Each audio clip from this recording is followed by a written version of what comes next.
இப்போ நம்ம போலார் பேட்டெல்லாம் இது பண்ணோம். ஆனால் இதில் சில இதை பாருங்கள் கொஞ்சம் கம்மியாகிடுச்சு, ஆக்சிஜன் கம்மியாகிடுச்சு.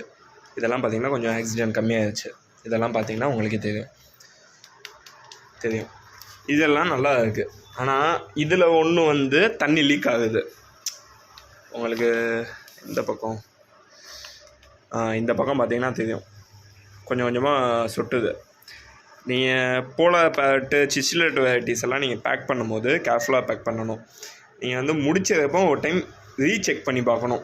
ஏன்னா அதுங்க வாயிலையும் அதோட டெய்ல்லையும் ஷார்ப்பாக இருக்கும், அது கிழிச்சு விட்டுரும்.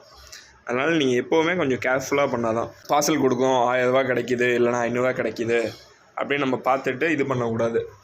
நம்ம என்ன பேக் பண்ணாலுமே நம்ம ரீசெக் பண்ணிக்கிறது. இப்போ நம்மளுக்கு ப்ராஃபிட் வருது, நம்மளுக்கு சந்தோஷமாக இருக்குங்கிற மாதிரி அவங்களுக்கு ரிசீவ் ஆகும்போது அவங்களுக்குமே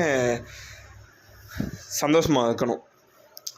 நம்மளுக்கு நல்ல குவாலிட்டியான ஃபிஷ் வந்துருச்சு, எதுவுமே ஆகலை, நம்மளுக்கு வந்த ஃபிஷ்ஷு எந்த ஃபிஷ்ஷுமே டெத் ஆகலை அப்படிங்கிறப்போ இந்த ஃபிஷ்ஷெல்லாம் நம்ம ஒன்றும் பண்ண போகிறதில்ல.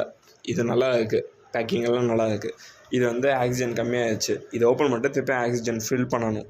இதை வந்து வேறு கவரில் மாற்றணும். ப்ளீஸ் சில நியூஸ் செல்லர்ஸ் எல்லாம் பார்த்து பண்ணுங்கள் இதெல்லாம்.